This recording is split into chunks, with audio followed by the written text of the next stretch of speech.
एक cancer patient की आयु कितनी होती है समझने के लिए आपको एक कैंसर पेशेंट की जर्नी समझनी होगी। कैंसर पेशेंट की जर्नी समझने के लिए आप इस फ्लो चार्ट को देखिए। कब ऐसा होता है कि जब डॉक्टर बोलता है कि आपको बायोप्सी कराना पड़ेगा, मेमोग्राम करना पड़ेगा, पेट स्कैन करना पड़ेगा। ये डॉक्टर क्यों बोलता है, कब बोलता है? ये अक्सर तब बोलता है जब पेशेंट में ये सारे सिम्टम देखता है।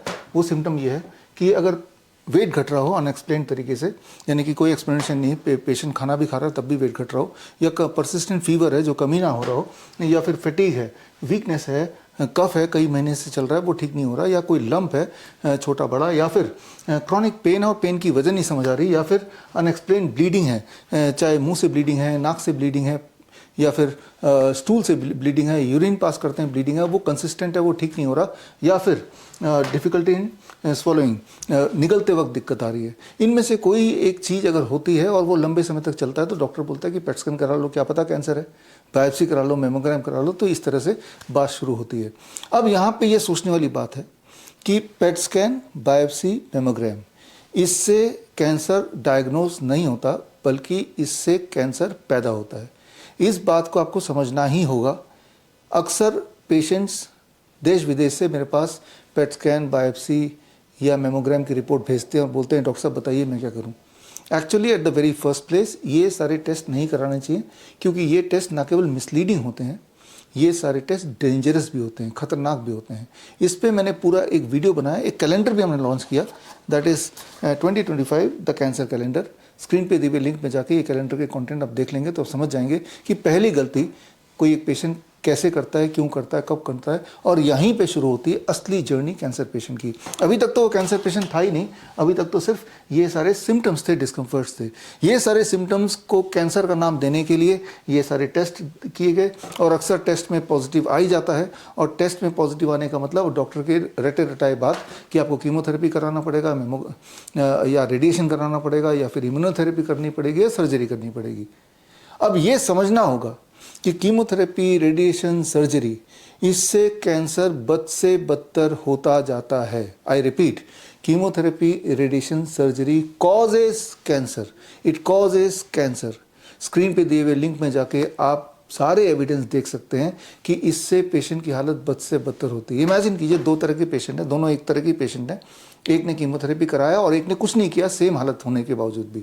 तो जिसने कीमोथेरेपी कराया, अक्सर ये देखा गया, रादर हमेशा ये देखा गया, उसकी लाइफ स्पैन कम होती है, उसकी क्वालिटी ऑफ लाइफ भी पुअर होती है इन कंपैरिजन टू जो कुछ भी नहीं करा रहा है।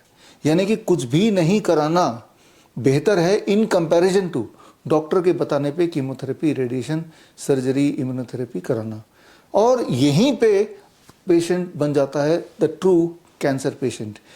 इन सारे सो कॉल्ड ट्रीटमेंट से पेशेंट की हालत, उसकी इम्यूनिटी सीवियरली डैमेज हो जाती है, हालत बहुत वर्स होने लगती है, और जो सारे इनिशियल सिम्टम्स थे जिसकी वजह से ट्रीटमेंट हुआ, वही वाले सिम्टम और भयानक रूप ले लेती है।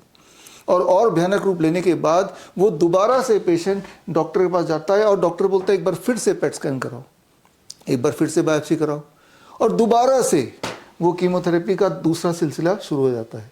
और उसके बाद एज एक्सपेक्टेड हालत और बिगड़ जाती है, वही वाले सिम्टम और साथ में नए सिम्टम और जुड़ जाते हैं और भयंकर रूप से। अब क्या होता है, अब दोबारा से पेशेंट जाता है डॉक्टर के पास। अब डॉक्टर दोबारा क्या कहता है, दोबारा वही बोलता है ना जो पहले बोला था, पेट स्कैन करा लो, बायोप्सी करा लो। ये पेट स्कैन, बायोप्सी जैसे मैंने बताया बहुत ही डेंजरस है, इससे कैंसर फैलता है, कैंसर बढ़ता है। एक हेल्दी इंसान अगर पेट स्कैन कराएगा तो वो भी कैंसर पेशेंट बन सकता है या बन जाता है। इसके सारे सबूत मैंने किताब लिखी है the rapid tortoise model for cancer care, उसमें भी सारे सबूत दिए हैं, आप देख सकते हैं, पढ़ सकते हैं, किसी को दिखा सकते हैं।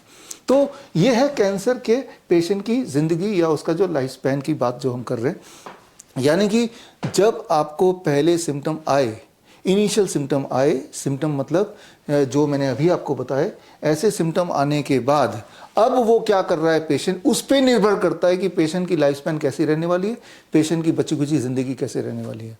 तो करना क्या चाहिए, बड़ा आसान है कि बेसिकली आपके बॉडी में कुछ सिम्टम्स हैं, चाहे वो कमज़ोरी हो, चाहे वो ब्लीडिंग हो, चाहे वो पेन हो, चाहे वो कोई लंप हो, चाहे वो फीवर हो, इनमें से कोई ना कोई सिम्टम है। तो करना ये चाहिए जो हम अपने डॉक्टर BRC क्लिनिक या हमारे ग्रुप ऑफ हॉस्पिटल में करते हैं कि हम कभी भी पेशेंट को पेट स्कैन, बायोप्सी, मेमोग्राम के लिए नहीं बोलते, बल्कि हम ये बोलते हैं कि ये बिल्कुल नहीं कराना है। ना तो कराइए, और करा लिया तो हमें मत दिखाइए, बिकॉज वी नो कि इससे कोई डायग्नोस नहीं होता। डायग्नोसिस के नाम पे इससे कैंसर पेशेंट पैदा किए जाते हैं। तो करना क्या होगा, आपको सिर्फ ये करना है कि जो आपके इनिशियल सिम्टम्स हैं उस पर काम करना होगा, जो कि हमारे डॉक्टर BRC क्लिनिक में यही काम होता है। पूरे देश भर में 500 से अधिक क्लिनिक हैं, 20 से अधिक हॉस्पिटल्स हैं, वहाँ हम यही करते हैं कि पेशेंट के जो सिम्टम्स हैं इन सिम्टम पे काम करना है। अगर कंसिस्टेंट फीवर है तो फीवर को ठीक कर देना है, अगर कहीं पेन है तो पेन को ठीक कर देना है, अगर कोई लंप है तो लंप और ना बढ़े उसके लिए जो लाइफस्टाइल मॉडिफिकेशन वो करना है। तो इस तरह से हमें कंजर्वेटिवली पेशेंट का उतना इलाज करना है जिस चीज़ के लिए वो परेशान हो रहा है। यानी कि आपको अपने सिम्टम्स को देखना, ना कि अपने डायग्नोस्टिक रिपोर्ट को। Report at the very first place कराना ही नहीं चाहिए, क्योंकि रिपोर्ट्स मिसलीडिंग एंड डेंजरस होते हैं, मैंने आपको बता दिया। तो symptom based doctor BRC protocol at the rate home. याद रखिए, बड़ी से बड़ी दिखने वाली बीमारी का आसान से आसान इलाज घर बैठ के हो सकता है, लेकिन उसके लिए आपको सिर्फ ये देखना पड़ेगा कि मेरी शारीरिक तकलीफ क्या है। अगली बार जब आप मेरे पास आएँ या मेरे हॉस्पिटल में आए या मेरे किसी क्लिनिक में आए, तो अपने रिपोर्ट का पोथा लाने की कोई ज़रूरत नहीं है। अपने आप को लाइए, अपने सिम्टम्स बताइए, अपने डिस्कम्फर्ट बताइए। आप ये मत बताइए कि डॉक्टर आपको क्या बोल रहा है, आप वो बताइए कि आपका बॉडी आपको क्या बोल रहा है। आपका बॉडी कभी झूठ नहीं बोलता, जो आपका बॉडी बोलता है वही सत्य है। तो हम जो ट्रीटमेंट देते हैं, चाहे वो DIP डाइट है, चाहे हॉट वाटर इमर्शन है, चाहे हेड डाउन टिल्ट है, चाहे पंचकर्मा थेरेपी है, चाहे डायन प्रोटोकॉल है, चाहे VST थेरेपी है, हम जो ट्रीटमेंट देते हैं उस ट्रीटमेंट से अक्सर हम देखते हैं कि पेशेंट के सिम्टम कम होने लगते हैं। पेशेंट के सिम्टम अगर कम होने लगे मतलब आप ठीक हो रहे हैं। अगर पेशेंट के सिम्टम सारे गायब हो जाते हैं, डिस्कम्फर्ट सारे गायब हो जाते हैं, मतलब आप परफेक्टली हील हो चुके हैं। बस इतना सिंप्लीफाइड तरीके से ही अपने आप को, अपनी बीमारी को लेना है। बीमारी का कोई नाम देंगे, डायग्नोस्टिक में चले जाएंगे, तो अब आप रियल पेशेंट एक चक्रव्यूह में फंस जाएंगे या फंस जाते हैं। आप में से जो लोग ऑलरेडी कैंसर पेशेंट हैं, आप में से जो लोग चक्रव्यूह में ऑलरेडी फंसे हुए हैं, याद कीजिए, सोच के देखिए कि पहली बार आप जब डॉक्टर ने बोला बायोप्सी कराना है, पेट स्कैन कराना है, तब आपकी हालत क्या थी। आप बोलेंगे हम अपने पैर पे चल के गए थे, सारा काम हम कर रहे थे, थोड़ी बहुत दिक्कत थी। और आज देखिए आपकी हालत क्या है। आई एम श्योर कि आपकी हालत बद से बदतर हो चुकी है। Most of you may be bed ridden, most of you might have lost your job. काम छूट गया, जॉब छूट गया, पैसे खर्च हो गए, बेड रिडन हो गए। इस चक्रव्यूह में फंस गए, इस चक्रव्यूह में फंस गए। ये एक चक्रव्यूह है। इसके सारे सबूत मैंने इस कैंसर कैलेंडर में डाला हुआ है। इसमें जाके आप सारे सबूत देख सकते हैं, या स्क्रीन पे दिए हुए डॉक्टर www.vishrup.com/कैंसर कैलेंडर में जाके सारे सबूत चेक कर सकते हैं और किसी को दिखा भी सकते हैं। तो ये कैंसर का इलाज नहीं है, ये कैंसर इंडस्ट्री का ट्रैप है। इस ट्रैप से बाहर निकलने के लिए at the very first place आप जहां भी हैं वहीं रुक जाइए। एक बार कीमोथेरेपी करा ली तो अब दोबारा मत कराइए, एक बार बायोप्सी करा ली तो दोबारा मत कराइए। सिर्फ ये देखिए कि आपके सिम्टम्स क्या हैं, work on the symptom with us.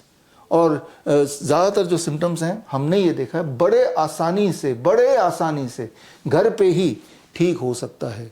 No symptom means no disease, symptoms are getting relieved means you are getting cured. बस इतना डेफिनेशन दिमाग में रखिए, मुझे लगता है कि आप आसानी से इस चक्रव्यूह से बाहर निकल सकते हैं। All the best, thank you, जय हिंद।